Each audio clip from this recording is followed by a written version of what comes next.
and business has been unbanned while leisure travelers from countries today. Speaking at his funeral service, his son, Kesley Kinnear, urged officers to continue his fight. Kinnear was investigations. One suspect, a former professional rugby player, Zane Killian, in connection with the murder. The South African Human Rights Commission says it will ensure justice in the murder of anti-gang unit commander. The fate of several Gauteng Health Department officials hangs in the balance following COVID-19 corruption that saw suspension of Lukele, the Health Deputy Director General Andile Kwebani, and procurement deals, houses, cars and other belongings of Ndimotse Mukesi, and others will lose control of their assets in the coming days. And moving further afield, President Donald Trump was hospitalized Friday and given an experimental COVID-19 treatment, but said he was feeling well following bombshell news that the Republican had contracted the virus, knocking him off the campaign trail a month from the U.S. election. After having not been seen in public since his shock announcement that he and First Lady Melania Trump tested positive for the coronavirus, the president walked out of the White House Friday evening wearing a mask and flew by helicopter to the Walter Reed Military Hospital outside Washington. Press Secretary Kayleigh McEnany said in a statement that medical experts recommended Trump to work from the presidential offices at the Walter Reed for the next few days. The hospitalization indicated an intense effort to make sure the president's reportedly mild symptoms do not deteriorate. And that is all for now from the news desk. I'll be back with the final bulletin at 7. For now, it's over to Lester. Yes, thank you, Spooky, and welcome to you all to Blessed on Saturday. And we are here today. We have a special program as always. We'll be giving you guys a lot of information, discussing a lot of important news around the world, including the ones that are pertinent in our country. So, Gauteng. I don't know what to say. I mean, firstly for me, always I feel the acceptance of resignation for someone who has done something, shouldn't they go through the processes, that they need to go through inside first, and then, then go through the other legal processes?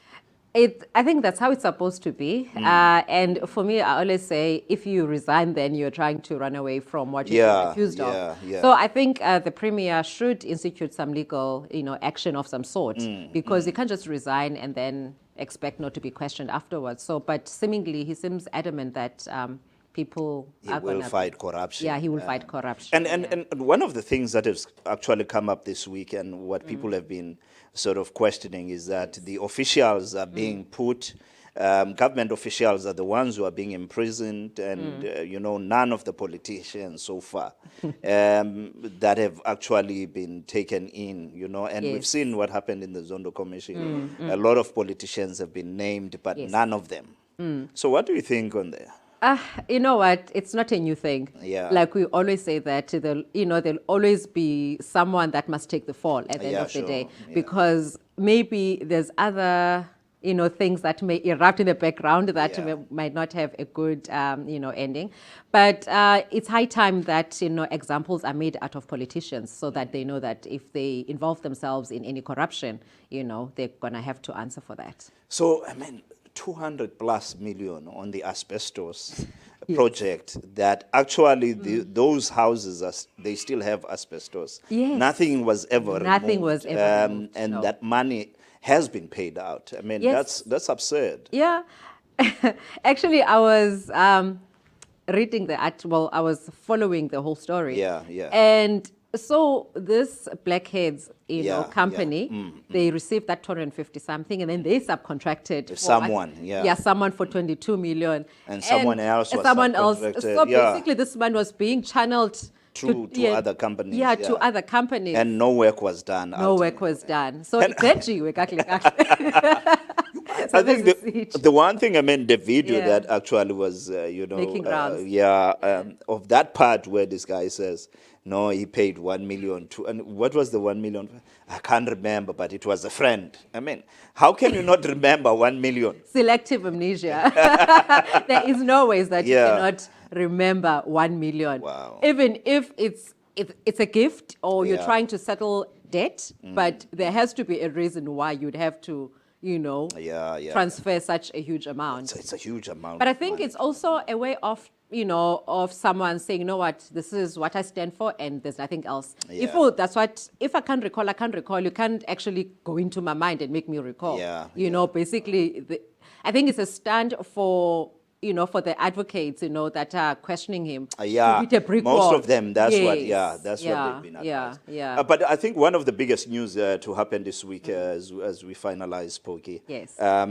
Pitso Mosimane. Oh, yes. Resigns Yes. as the coach. of Sundowns. That was a big news. It was. He's mean, going to Al Ahly. Yeah, Yes. and I think, the money that he was, the contract that he had just signed with Sundowns was about 65 million, I think, over a period of 2 years. Yeah. So What a nice sum of money. it was a lot of money, but now surely, something had to give for him to actually Of sign for Al course, of Ahly. course. And there have been videos of him being going there now. Yeah, I don't know, some people were saying on Twitter, but the players don't look happy and excited.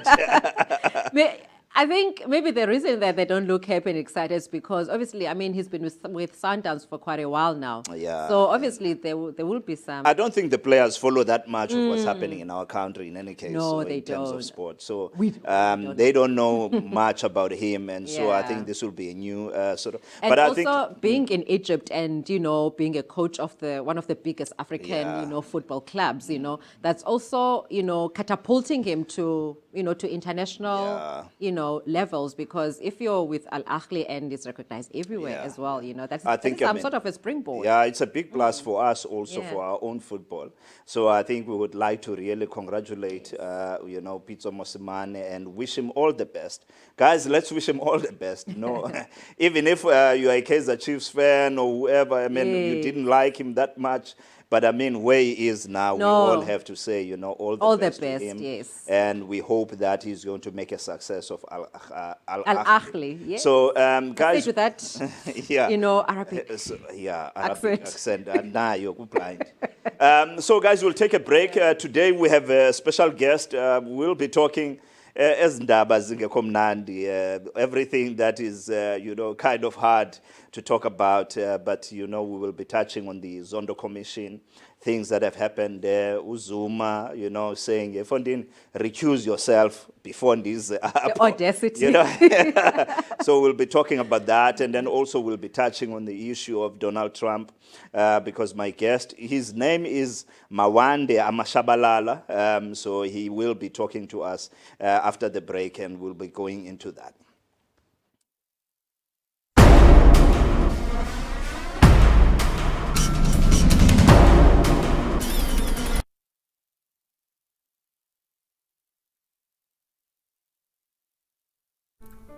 KNR is on the pulse of local and international content, offering audiences an opportunity to be part of the global conversation in a fast-changing and increasingly digitized world of communication. Headquartered in East London, Eastern Cape, we broadcast nationwide and stream to the world. As the day breaks, social crossover with Loza Wamvene touches the airwaves, pregnant with compelling content. We talk about everything that you need to know in the morning. It will help you prepare for the day in a special way. KNR HTC's Aina Media, Masbeneti. In an increasingly digitized and global economy, businesses and state entities are under pressure to stand out and create awareness about key offerings and new services. Now, ladies and gentlemen, let's do radio according to you.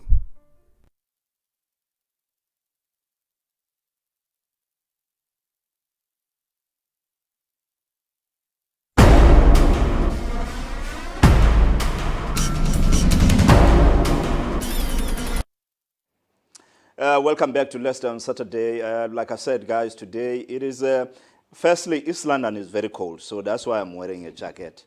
But I love it, I must say. You know, we've been talking about this weather here in the studio. The weather, so, but I won't want to go that far deep. So, because the weather, but yeah, so today we are enjoying this beautiful weather. It's a raining weather here in East London, and we are, of course, having a guest here. He is connecting to us all the way from Johannesburg. His name is Mawande Amashabalala, and we are going to be talking about the Zondo Commission. That's what we'll be touching on, and then we'll touch on also in the latest debate that happened. I mean, everyone has been talking about it during the week. The U.S. Politics and all of those things that are happening there. So, Mawande, welcome. Bhuti kunjani namhlanje?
Hand the assets that had been seized Yes. at that particular time. So there was no success at all in that regard. So I always say, because the law is a very long process, it is better to wait until the process reaches its natural conclusion, which is convictions in the court of law. But I am confident that in this regard, there will be, even if it's one or two, some convictions given the evidence that is against those that have been arrested.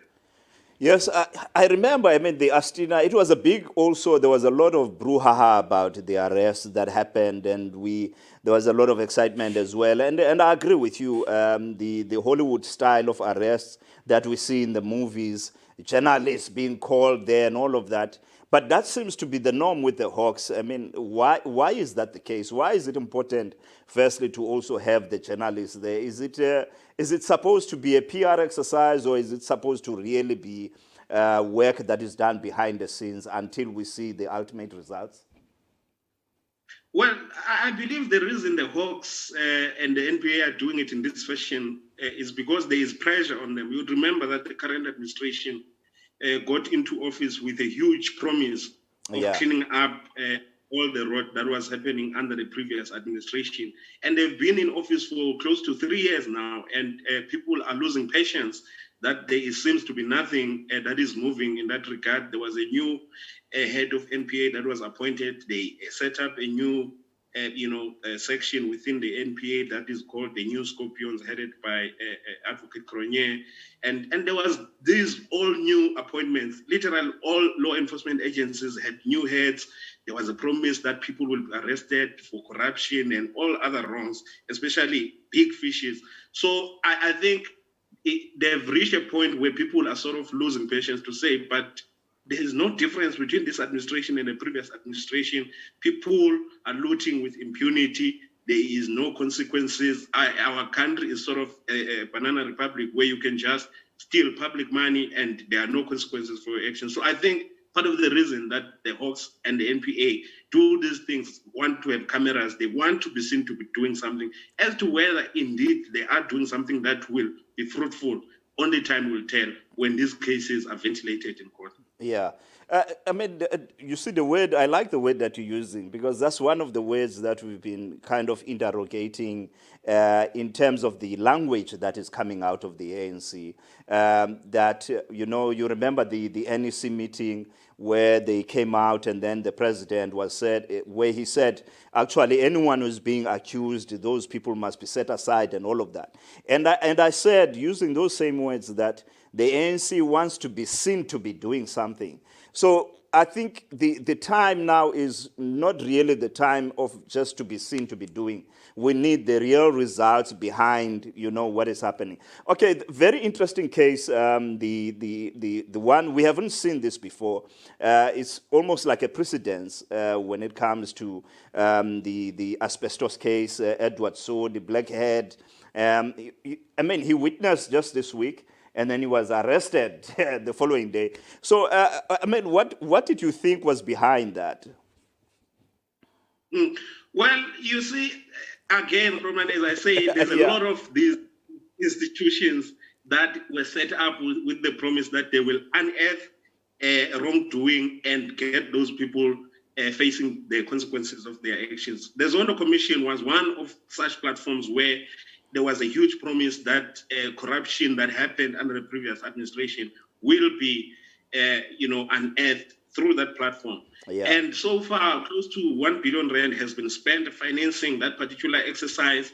And again, the public was losing patience in that platform too is going for the third year now. Yeah. And there's never anything that seems to be, fruitful that is coming out of it. People just go there. It has sort of, to people, turned out to be a futile money-wasting exercise. So that is why I believe that Sodi, because the case of Sodi was not only, yes, it was investigated by the State Capture Commission, but it had been investigated by the SIU and the Public Protector, which is why I say I believe something is amiss here in as far as NPA is concerned, because the Public Protector report with regards to this case came out 6 months ago already. And it was clear at the time that NPA, you must get into this case because there was wrongdoing. That is what the Public Protector report was saying. Yeah. But it has taken 6 months for the NPA to act. And they take this guy to the Zondo Commission. Well, he had already been testifying in any case. In that, and then they pounced the following day. But I believe them arresting him had nothing to do with the evidence that he had said on Wednesday, on Tuesday, because he was arrested on Wednesday. But it's work that had been done probably since the issuing of the Public Protector report. In fact, before Public Protector report, there were a lot of investigations that were commissioned by the Free State government itself, starting in 2016 up to now, which is 4 years now. But at least, there seems to be a glimpse of hope. But again, only time will tell.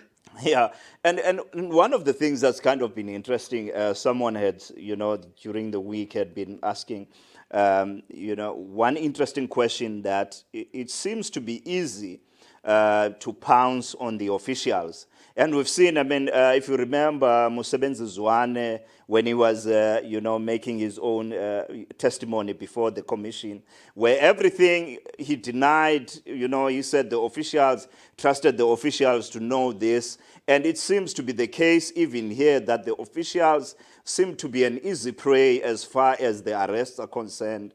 Where are the politicians that we have been hearing so much about as far as these corruption allegations are concerned? Not just these ones, everything else that has actually happened as far as corruption is concerned. Officials surely were peddling instructions from politicians. Where are the politicians here? You see, but something that I think people are not talking much about why it is officials that are being arrested. There is, in my opinion, there is a flaw in how our laws, ever since we got into the democratic dispensation, are made in as far as procurement is concerned and the spending of public money. Because according to law, all laws, be it PFMA, MFMA, treasury regulations, they insist on officials, be it DG, HOD, municipal manager, or city manager, being the ones who actually sign off on spending of public money. Politicians are nowhere when it comes to paperwork about the spending of public money. I like what you are saying. They may give, illegal instructions to give to their friends and tenders to their friends. But the reality is that you will never find their signatures in all these things, because that is not what the law says they must do. I believe if the law said that for anything to go off, that if the HOD is signing, the MSC must also sign. Yes. If the DG is signing, the minister must also sign. Therefore, in that regard, they wouldn't be so elusive to accountability because of no signatures in this thing. So, in as far as the law stands that way, I believe politicians will always get away with it. And unfortunately, in a court of law, only hard evidence works in terms of convicting people of whatever they are accused of. And because you can say a politician gave me an instruction to give this tender to this company, the court will ask a simple question: where is the evidence? And if you say, no, he just told me in a one-on-one interaction, it's he said, she said, in court, doesn't stand, the politician walks. So I believe that is where the problem lies. Yeah, and it's interesting what you're saying, because that then because Yazi, sometimes you look at these guys and you think, I mean, where was your sort of common sense type of thinking when you were doing or taking these kind of instructions? Maybe even asking, Bafondini, if you want me to do this, send me an email. And those kinds of things, from the officials who are supposed to be learned, these guys, bafundile. So they should actually know that before you ask me to do this, send me an email so that you keep the paper trail of what you are actually instructing me to do.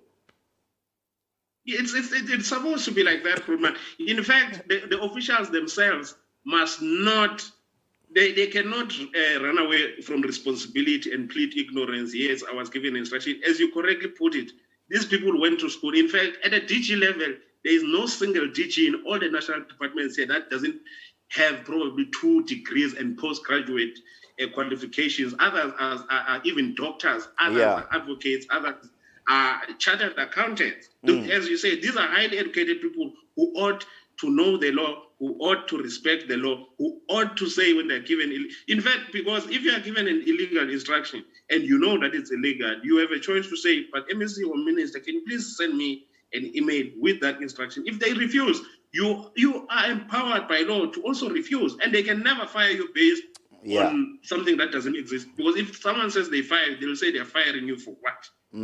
So I believe also sometimes let's do say also these officials, they do benefit personnel. For instance, in this case of the asbestos, the HOD at the time, this Mr. Timothy Mugesi, had actually benefited directly from Mr. Edwin Sodi, in that Mr. Edwin Sodi paid in a trust that belongs to Mr. Mugesi, who was HOD, who was in fact actively involved in signing off that particular tender. He paid about 600,000 towards the purchasing of a house of Mr. Mugesi that he didn't buy directly with his name. He thought he was smart. He used a trust that belongs to him. So you see, in that regard, again, that officials themselves, sometimes, even if politicians are not necessarily involved, they are also eating for their own, because they yield the power. They are the people who make these things happen. Without the signature of an official,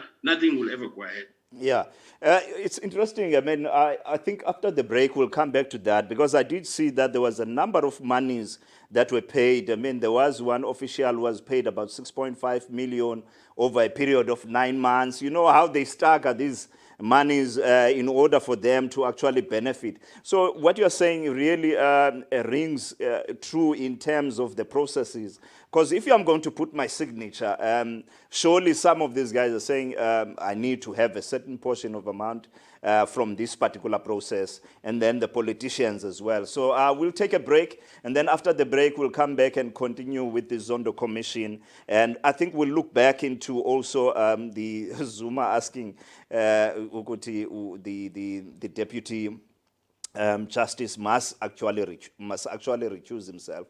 So we'll come back and talk about that. Let's take a break. Don't go away, guys. True Prop, connecting people and property. Situated in the seaside town of Kunubi in East London, Kings Mall Shopping Centre is a one-stop shopping destination for local visitors and residents. Featuring ample parking, easy access to all shops and other services, the mall offers an ideal mix of tenants, including retailers, fast food outlets, medical suites, a pharmacy, as well as various restaurants. A lock-up and go storage facility is also situated at the mall. We still have space for you for immediate occupation. Sign up now and only start paying in January 2021. Terms and conditions apply. At number 57A Western Avenue, Vincent, East London, we have a commercial property with 322 to 362 square meters. These impressive offices are located over 3 floors and include breakout areas, extendable meeting rooms, and modern finishes. In Arcadia, we have industrial warehouse with 217 to 496 square meters. This prime manufacturing space is situated in the busy industrial corridor of Arcadia. The unit would ideally suit light industrial-based operations. For more information on these specials, visit our website on www.trueprop.co.za or call us on 084 600 3840. Welcome back. You are watching Leicester on Saturday, only on KND TV. And I can tell you this, if you want to watch us, you can watch us on KNDT live on Facebook right now.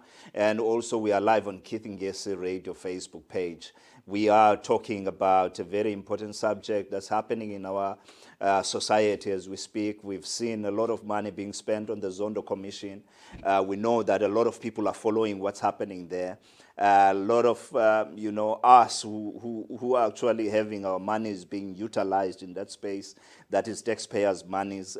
So we want to see ultimately the results of this thing.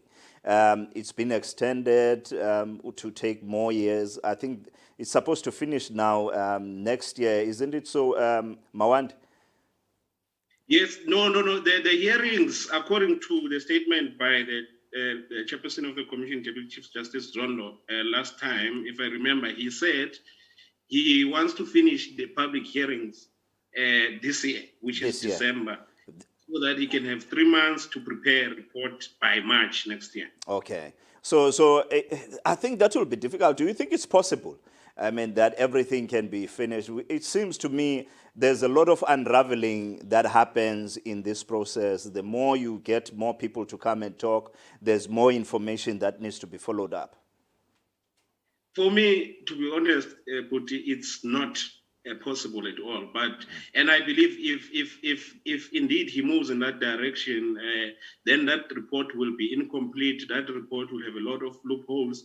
I mean, for instance, the reason I say that, there's a lot of high-ranking people that have been implicated who haven't been given an opportunity to answer. Even institutions, for instance, like the governing party, the ANC has not went to the commission to present the story, since it was the governing party during these years that state capture is alleged to have happened. And I would say the ANC would need at least 2 weeks, just the ANC alone as an organization, to testify there. Because really, and then there's a lot of high-ranking ANC leaders. Gwede Mantashe has not been there. Ace Magashule has not been there. Now, former President Zuma is also not far from finishing answering about people that have implicated him. So I believe it's quite an ambitious target by Judge Zuma. Yeah. Let's talk about President Zuma, the former president. So he's asking the deputy chief to actually recuse himself if he is to come and sit there. And a lot of questions comes on the fact that this is the same guy that appointed the Chief Justice. And this is the same guy that actually, put this whole thing in motion. But he says, no, man, Deputy Chief, please, what do you think? Is this another delaying tactic by the president? Look, personally, I never want to venture into that kind of, talk saying it's a delaying tactic by former President Zuma. For starters, all of us as citizens, we have a right of recourse if we feel we are being hard done by a legal process such as a commission of inquiry. And former President Zuma is like any other citizen when it comes to that.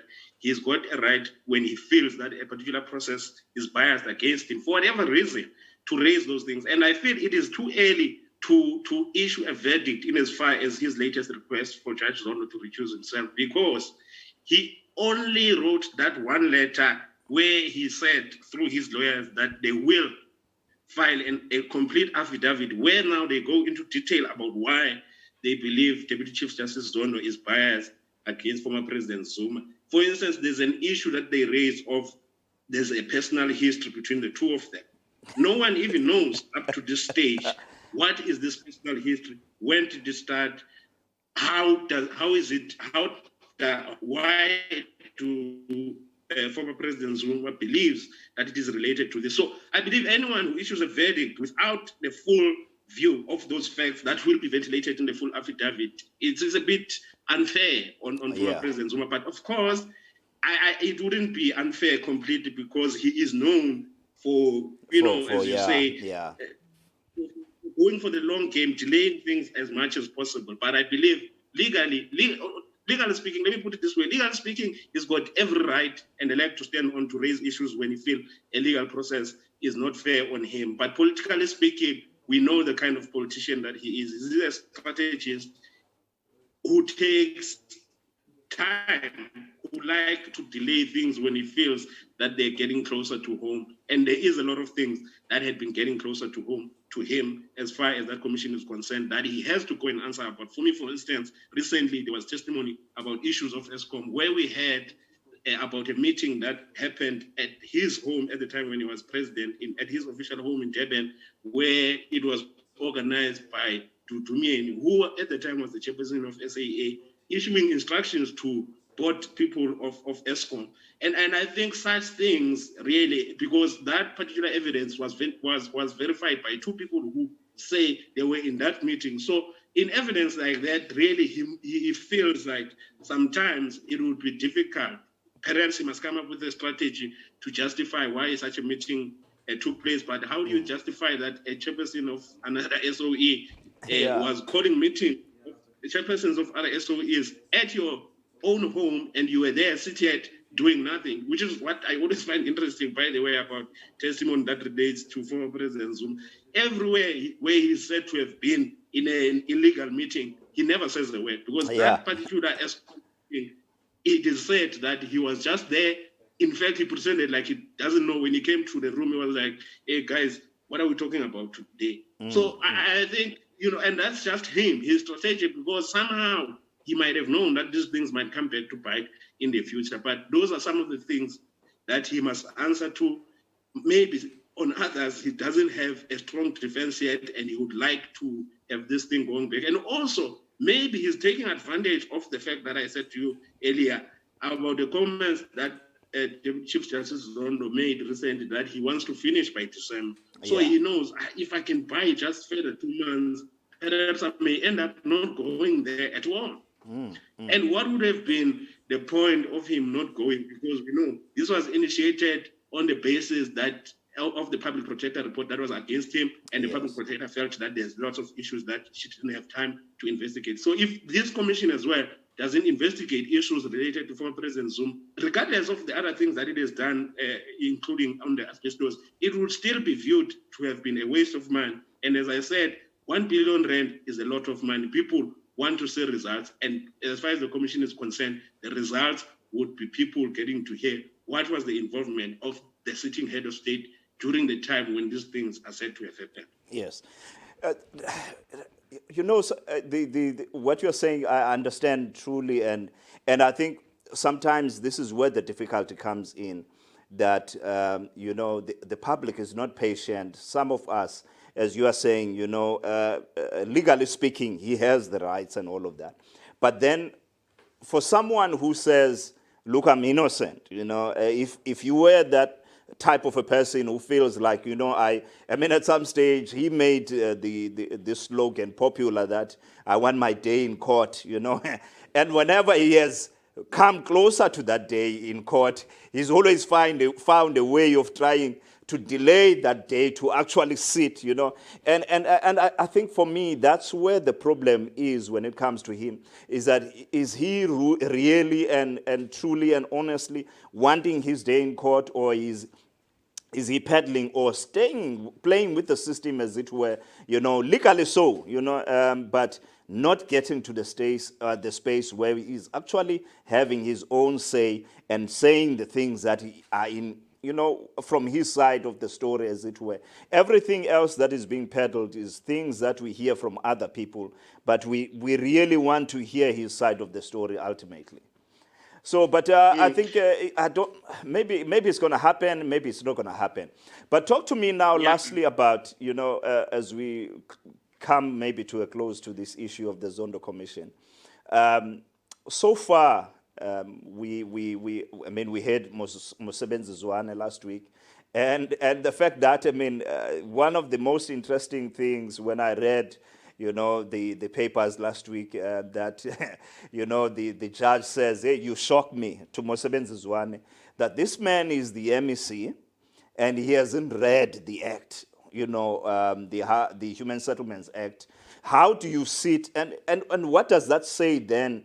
And this is where I need your comment. You know, what does this say then about the issue of deployment? If you are going to have an MEC who knows nothing about the Human Settlements Act, and this person has been deployed by the ANC, so what does it say about other deployees, you know, that the ruling party is sending through? Do they actually take time to understand the rules of the game in which they are being put in?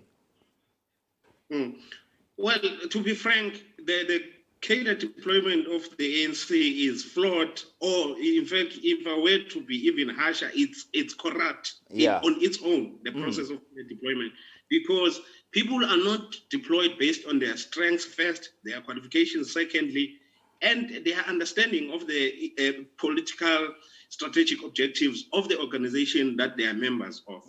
But they are deployed based on loyalty to whichever faction is hegemonic at the time. And this is not the issue that I would blame only on President and former President Zuma. Throughout, all leaders of the ANC, throughout Democrats who have been in government, that is how they appoint people into cabinet, be it in provinces, at national, or even in particular in political office, because they believe in political office. There's this strange belief that when you are in political office, you don't need qualifications, you don't need specific understanding of the issues, because the officials are there, who are the people who are qualified, which is wrong. Because, for instance, the Communist Party of China is quite an interesting example, in that the Communist Party of China is so organized as an organization that it sends people to study, and it identifies them for occupying particular roles within the government of the Chinese Republic. And after they come back from school, in the party, the Communist Party, and in government, they occupy those positions, knowing too well. First of all, they are taught politically. The political school is lacking in the ANC. I put my head on the block. More than 80% of members of the ANC, all the way up to the NSA, don't have a clue of what is it that the ANC is trying to achieve through state power. That's number one. Yes. Number two, they don't have a clue of what are the priority issues that ought to be taken on immediately, and what should be medium term and what should be long term. And then thirdly, they just don't care, because they know if I back the right horse at a conference, national conference, provincial conference, regional branch meeting where it elects branch leadership, if I back the right horse, I will get the position. So I don't need to bother myself about other things. I just have to bother myself by supporting the right horse politically that will be in charge of deployment of people. So that is where the whole mess begins, to be quite honest. So Judge Zondo was shocked. I was not shocked, because I understand that the ANC cadre deployment is flawed, and Mosebenzi Zwane is just the tip of an iceberg. More or less, the several other MECs in all provinces are just like Mosebenzi Zwane. Ministers in national government right now, previously under President Zuma, under President Begi, they there are a lot of Msebenzis Zwanezis who have been in government throughout since 1994 because of the issues that I spoke about in the flaws, in the fault lines that are there in the ANC cadre deployment, which I think they should really consider changing going forward. But knowing the ANC, I won't put my mind on that. Yeah, wow. That's very, very, very harsh, I must say. But at the same time, I think, I mean, it's the reality of what we are faced with as far as the governing party. And those are the things that the governing party needs to really, ponder on. And I mean, if in fact we are to have a party that actually, or a country that works, I think those are the things that they need to really look on. But, I want us to take a break, and then after the break, I want us to then, go to the American sort of politics, to ponder what's happened there this week. And, the debate, it was, everyone has dubbed it very chaotic, and everyone has said, the other running mate was very flat, which is Biden, and so on. So I want us to look into that, and it would be interesting to hear opinions of what happened there. And ultimately, I mean, we know that Trump now is, him and his wife, they're both positive with COVID-19, which he has been denying and lying about for months on end. But let's take a break. After the break, guys, that's what we are going to be talking into, and that's what we'll be, dissecting. So don't go away, guys. Leicester on Saturday here. KNR is on the pulse of local and international content, offering audiences an opportunity to be part of the global conversation in a fast-changing and increasingly digitized world of communication. Headquartered in East London, Eastern Cape, we broadcast nationwide and stream to the world. Your space is invaded by Pure Tsiba between 12 and 3 p.m. Not in a bad way. Pure brings calmness to your day. What we do is to try and get ngazo, and we strive for development and also to grow you because it is educational at the same time, fun things, because I do know sometimes we just want to let out him.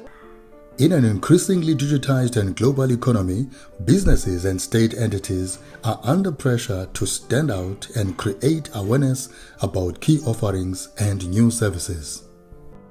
Now, ladies and gentlemen, let's do radio according to you. Welcome back, guys. This is Leicester on Saturday. We are busy talking about, the Zondo Commission, and we are now going to be touching on the American politics. Very interesting what's happening there. We know that the elections are happening in November, and we've seen this week the first debate, which some have watched. It was at 3 a.m. South African time, and I didn't get to watch the whole thing, but I know that the bits that I've seen, it was truly, as it was dubbed, to be chaotic. The president being jittery and, and bullying Biden, and some have said Biden was very, very flat. But some have been excited about, Biden, how he handled himself. And I know that even now on Twitter, there has been, where he sent out, his sort of, sympathy words towards the Trump family on him turning positive, him and his wife, which people have dubbed to be presidential, That's the kind of person that you want. After Trump has been making fun of him, about wearing a mask, wearing a big mask and all of those things. But I mean, Mawanda, you watched the debate. Firstly, what was your impression of the debate? Yeah, no, it was quite interesting. I think it would have been more interesting if it had an interactive audience. We didn't have this regulated audience there, a limited audience, but it was told not to clap, not to share. So that part for me made it not so much a typical public debate. A public debate, you want an engaged audience. And I think that would have made it easier for us to tell which way it went according to the reactions of the audience. But nonetheless, it was interesting. Well, President Trump, his usual self, is very charismatic. He's a comedic fellow. He's a comic fellow. So he was very comic. As you said, he was just bullying Biden. He didn't give him a chance to make statements. He was ridiculing him and all those things. I found a comment about I've achieved in 27 months more than you've achieved in 27 years. Those kind of that. But that's typical Trump. Trump is a typical charismatic and comic character. So it was an interesting one. Yeah. And the policy, though, I mean, there's nothing much that came out there as far as the policies are concerned in terms of, what these guys are promising for once they get elected again, for Trump the second time around, and Biden, what is it that is going on? I didn't find that in the debate, as it were. I just found the debate to be really almost like a cat fight, where the other one is, ridiculing the other one, and then the other one is trying to put across. But there was really no major things that came out for the policy. I don't know whether that was the intention of the debate, to firstly, maybe, because this is the first one, there's two others that are to come. So did you find that there was policy? For me, I didn't find anything there. No, you couldn't have said it better. It was lacking. There was none at all. It was more of, as you say, a cat fight. You put it correctly. There was very little that was discussed. I mean, I remember, if I remember well, the only issue of policy that was touched is the issue of the healthcare. Remember when Trump came in, he dismantled the so-called Obamacare. So they tried to get to that, but even that was not given enough time as to get now to understand what is one's view going forward around healthcare. Other than that, nothing else was touched. You'd remember before his first term, President Trump was known for his stance on immigration, building the wall between America and all those. But those issues were not touched. For instance, I would love to see how has the immigration policy of Mr. Trump been, since that was his main card coming into office for the second time. And I feel that should have been started as, in terms of diagnosing his term. Did he fail? Did he succeed? In particularly on the things that he had promised to do. But the debate was none of those things. Yes, obviously COVID was going to be discussed because it's the current, issue that is there, that is the challenge throughout the world. So they got into that, and then now we have him testing positive. Yeah. Something is fishy there. This part of the COVID, because before COVID, Trump would have been maybe, I think he would have been actually very high on the polls with Biden being the person that. Do you think that COVID will actually have a major impact in disrupting Trump and not getting his second term? It will. In fact, COVID has had a devastating impact on President Trump. That's what I believe. As you correctly said earlier on in your intro, his stance and sort of, especially at the beginning, he was the guy who sort of made this a trivial issue that's not so serious. And I think those things have backfired badly for him in terms of how people view him now. Even people who might have supported him. Imagine if you had supported President Trump before COVID, but with his earlier comments of sort of denialism around the whole issue, and you have a family member actually dying from COVID, then you go to the elections, you vote for such a person, it will never happen. Which is why I believe that there could be a PR spin that is involved in him allegedly testing positive. Because I say allegedly, because of the timing and the issue that's spoken about him having to salvage himself. And it will be interesting to see how he changes, how he brands himself in his political statements about COVID after he has recovered. I think that is where we will get what was his actual strategy. But I believe it is a strategy of politics, it is a strategy of regaining the ground that he has lost because of his reckless statements on COVID. Now he will speak like someone who's got experience and say, but I will deal with this thing because I've actually had it, so I know it better than my opponent. And it will work. It will really work. And now, for instance, he's undergoing those experimental treatments. If they work on him and he comes out and say, actually, this thing must be rolled out throughout America, this guy will have a slam dunk in the elections. But do you seriously think that politicians are that dirty that they would use this? This has been a serious thing throughout.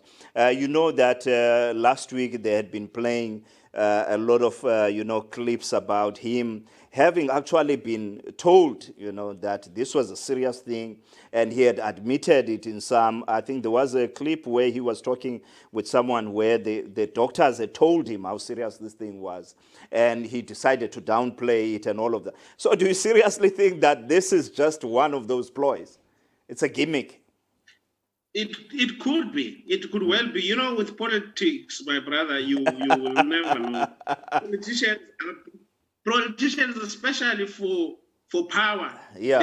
they are prepared to go any lengths to keep power. Especially the most dangerous politician is a politician who's already in power than one trying to get in power. Yeah. Because the one who's already in power knows how power tastes, what sort of advantages that power brings to you. So, and if you seek a second term and you feel like you are not in a popular position to gain it easily, you will go.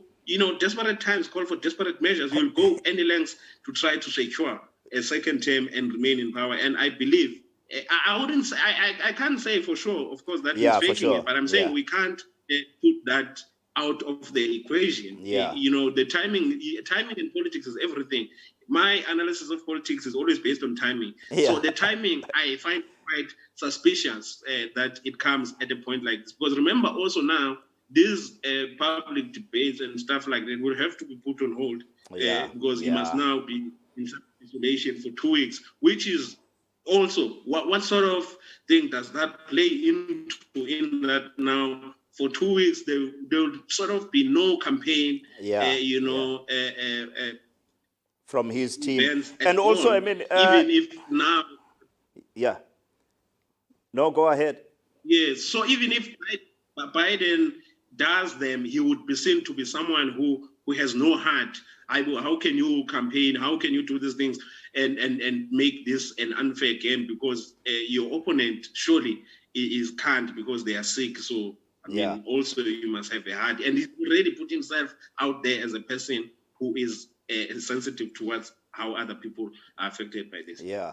And also we heard that also the head of campaign on the Trump side has also been, positive of COVID-19. That's what we heard also. So I think this really is, it's worth something. It's something that's worth looking into and following it up, as time goes on, how it's going to unravel.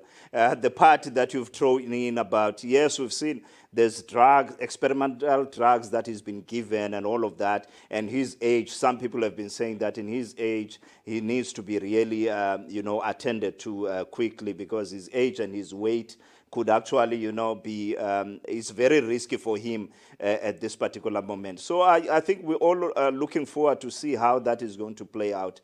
But I mean, what are your last words, man? We're about to, end this one. And what would you like to say to everyone who is watching and listening to us, particularly on what matters really in our country as far as the Zondo Commission is happening, and what is going to come out in the following weeks? Look, but these are interesting times in our lives politically in this country, because, as I said, this culture of impunity has been going on for too long. And for me, this is a litmus test for the current sitting president, particularly on the basis that he campaigned on an anti-corruption and clean governance card going into the ANC Nazareth Conference of 2017. And up to so far, I can say personally, I am not convinced that he is about those things that he was talking about pre-Nazareth. Actually, for me, he hasn't moved an inch as far as delivering on the promises that he gave this country. There was a whole new dawn, brouhaha, post-Nazareth, cleaning up. So to me, it hasn't happened. Now is the time for President Cyril Ramaphosa and his administration to prove that indeed what they meant was just not political gimmicks to get into power, but they indeed meant, and they want to save this country and direct the resources of this country towards the poorest of the poor, who need houses, who need clean water, who need all sorts of services that are delivered by the state, but they are not getting to them because of the rampant looting that has been happening in this country. But for me, at the core of it is law enforcement. So at this thing of the ANC, I think people must stop thinking that the ANC, as in the NEC, will come out with something. No. The ANC, for instance, those people have no investigative powers. They have they can't convict anyone. So all these gimmicks that they do in these meetings of theirs, I'm not about that life. Mine is strengthen the law enforcement, make it as independent as possible from political influence, because that's what we must watch against as well, as we have seen it happening in the past administration. Have an independent law enforcement, effective, well-resourced, impartial in doing its work in terms of the factions that are there, because the issue of factions is the issue of the ANC. But the NPA and them must not find themselves embroiled in those things. Anyone who is found to have stolen from the public purse must be prosecuted and convicted. Our courts, we have confidence in them. They're really the buck stops with the NPA and the Hawks in gathering the necessary evidence and be ready by the time they go to court, so that the courts can make the necessary judgments. And we see people in orange overalls, and we see the ordinary people getting out of poverty. And in fact, now it's even much more important for government to beef up its service delivery. Unemployment rate, as we had this week again, is now standing at 42%, close to 50. Youth unemployment has long been above 50. In fact, it's quite interesting that it was not discussed in particular, because I would say that youth unemployment by now must be approaching 70 if it's not there already. For me, that is the biggest crisis that our country is facing, and everyone else should be focusing on how we get out of that particular crisis as a country. And leave the ANC to play their games and do whatever they want, but they must not do it with our country. Yeah, that is Mawande Shabalala. Thank you, Ndoda, so much for your well-thought analysis and everything that is happening in our country. Guys, you are listening to Leicester on Saturday. We are going to take a break, and after the break, Sporky will be giving us the latest news. TrueProp, connecting people and property. Situated in the seaside town of Kunubi in East London, Kings Mall Shopping Centre is a one-stop shopping destination for local visitors and residents. Featuring ample parking, easy access to all shops and other services, the mall offers an ideal mix of tenants, including retailers, fast food outlets, medical suites, a pharmacy, as well as various restaurants. A lock-up and go storage facility is also situated at the mall. We still have space for you for immediate occupation. Sign up now and only start paying in January 2021. Terms and conditions apply.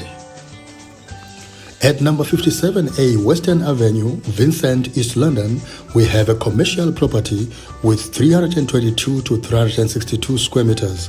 These impressive offices are located over 3 floors and include breakout areas, extendable meeting rooms, and modern finishes. In Arcadia, we have industrial warehouse with 217 to 496 square meters. This prime manufacturing space is situated in the busy industrial corridor of Arcadia. The unit would ideally suit light industrial-based operations. For more information on these specials, visit our website on www.trueprop.co.za or call us on 084 600 3840.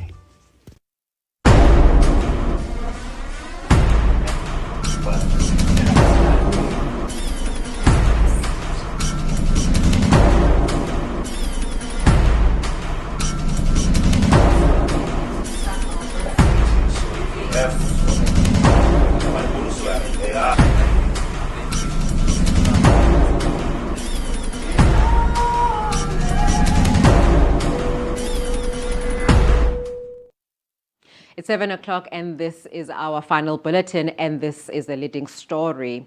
Sedibeng Municipal Manager Stanley Khanyile has been shot and killed. He was reportedly shot multiple times while sitting in his car at Meyersdal Square in Alberton, south of Johannesburg. Khanyile was out on bail. The Hawks had arrested him and 2 others in connection with fraud. theft, money laundering over 25 million rands. The circumstances surrounding the incident are still unclear, but it's understood he succumbed to his wounds after being shot 6 times. Kanyile was also the former head of COGTA and Social Development in the Eastern Cape. Western Cape health authorities say the risk of South Africa experiencing a second wave of COVID-19 is high. Several countries are already experiencing a second wave. The province is readying itself for this eventuality, and South Africans are being urged to be vigilant. Western Cape Head of Health Keith Cloete says the province is being cautious, highlighting their position at the moment is being based on international experiences. He said the risk of having a second wave is significant and high, and they are preparing as if they will get a second wave. Cloete says that there is a strategy in place, although it is still unclear when the second wave will hit. Mbombela, the rail operator which manages the Gautrain, is working on a contingency plan to ensure it can still deliver a train service as employees threaten strike action on Monday. Workers affiliated to labor union NUMSA threatened to down tools over a pay dispute. Negotiations deadlocked after the company offered a 4.1% salary increase, which was apparently turned down. Mbombela said workers are demanding an effective 26% salary hike. It's understood Mbombela has been in talks with NUMSA since March. The strike will be carried out on a no-work, no-pay basis. Land Reform Minister Thoko Didiza said she was shocked by the killing of a young farmer manager in the Free State. Brandon Horner's body was found tied to a pole on Thursday. The 21-year-old had injuries to their face and neck. Police say a knife was also found on the scene. His blood-stained Toyota Hilux was later found abandoned near another farm. In an impassioned statement this afternoon, Didiza said the killing was senseless and called on authorities to leave no stones unturned until the perpetrators are found and arrested. The motive for the murder is unknown, and police are investigating a case of murder. And that is all from the news desk. It's back to But Lester. Yes, thank you, Spoky. Stanley... It's shocking. It's shocking. Yes. And this guy was on bail now. Yes, he was out on bail. Yes, he was currently out on bail. Remember, they were arrested, I think, a couple of weeks back? Yes. Yes, and then they were out on bail. Yeah. Wow.